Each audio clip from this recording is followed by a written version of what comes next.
Dari Azraya.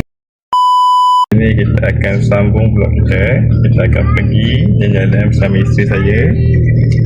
Untuk seharian ni, kesian dia nak jalan. Tapi kita banyak aktiviti sebenarnya hari ni. First kita akan pergi klinik kesihatan. Lepas tu kita akan pergi Dason untuk beli petak ais. Petak ais kecil je. Lepas tu kita pergi refill sabun basuh. Lepas tu kita akan pergi ke scan baby untuk scan detail. Dan kita akan katanya nak berkemah di Park Kelondong. So stay tune, jangan pergi mana-mana. Kita akan jumpa kejap lagi. Okay, tolong apa diam. Okay lah dia ni. Saya rasa macam ada kertas ada. Ada. Ini bukan. Ada kertas ni. Ni. Kan. Hari ni Ini satu je.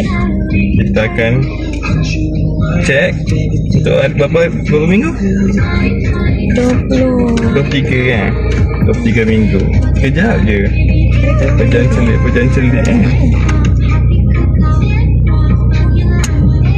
Dia dah TikTok. Elok dia aja.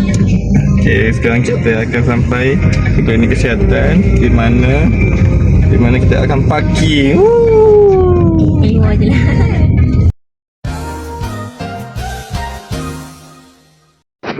Kena kencing.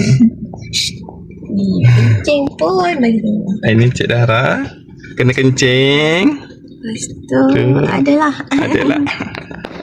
Jom. Jom.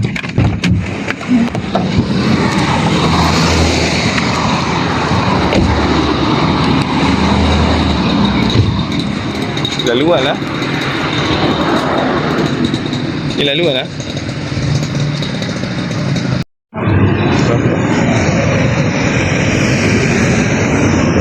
Nampak muka. Nampak muka tak? Buka. Kita dah sampai klinik kesihatan. Kita akan check up. Don't worry. Cantik ke sekarang kan? Okey. Bawa lah nampak sikit. Cantik sikit.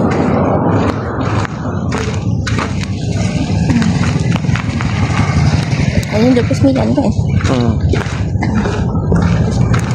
Untuk handphone ni? Awak? Ni? Lucu. Saya takut. Elek. Awak nak tahu ke? Boleh lah pakai tu. A few moments later. Waktu untuk makan. Ni air kelapa. Wow, air kelapa. Setelah 2 jam kita kena sidai dengan doktor kan? Dekat klinik. Klinik. Sekarang waktu untuk makan. Makan. Bismillah. Bismillah. Sedap.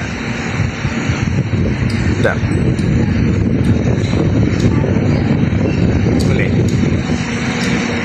Berapa kosong? Berapa kosong?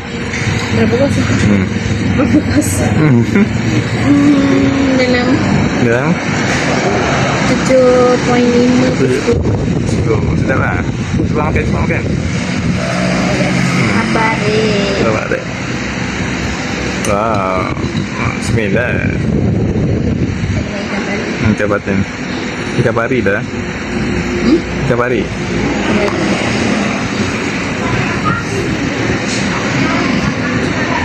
Sedap. Jom kita makan dulu.